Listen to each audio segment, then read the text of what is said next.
একটা বাইকের engine oil change করার জন্য খুব বেশি জিনিস লাগে না। তো দেখতেই পাচ্ছেন আমার এখানে কিছু ইনস্ট্রুমেন্ট আছে, আর একটা ফানেল আছে, একটা প্লাস আছে।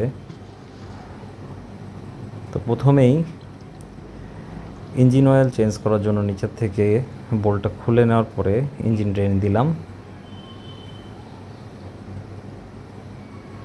কালো কুচকুচা হয়ে গেছে একদম।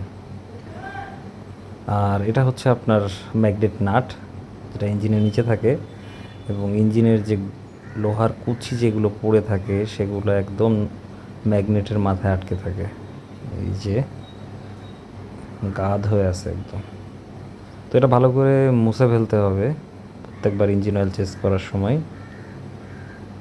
আর চেষ্টা করবেন সবসময় পিওর ইঞ্জিন অয়েলটা নিতে এবং অরিজিনাল। আর এটা কিনতে যে আমাকে অনেক হয়রানির শিকার হতে হয়েছে। প্রথমে যে ইঞ্জিন অয়েলটা নিয়েছিলাম সেটা ডুপ্লিকেট ছিল। পরবর্তীতে অনেক খোঁজাখুঁজির পরে একটা ভালো ইঞ্জিন অয়েল পাইছি। আর সাথে একটা ফিল্টার অয়েল কিনে আনছিলাম, 60 টাকা পড়ছে। প্রত্যেকবার ইঞ্জিন অয়েল চেঞ্জ করার সময় অবশ্যই আপনারা অয়েল ফিল্টারটা চেঞ্জ করবেন। অয়েল ফিল্টার চেঞ্জ করতেই হবে, এখানে কোনো কার্পণ্য করবেন না। তো নতুন অয়েল ফিল্টারটা লাগিয়ে দিলাম।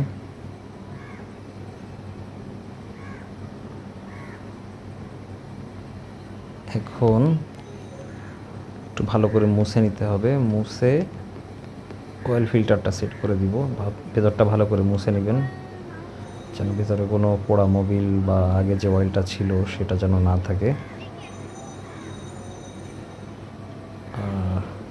এই যে সঠিকভাবে ঢোকাবেন, ঢোকানোর পরে সুন্দর করে টাইট করে দিবেন। এখন আসল জিনিসের খেলা, চলেন রক্ত পরিবর্তন করা যাক।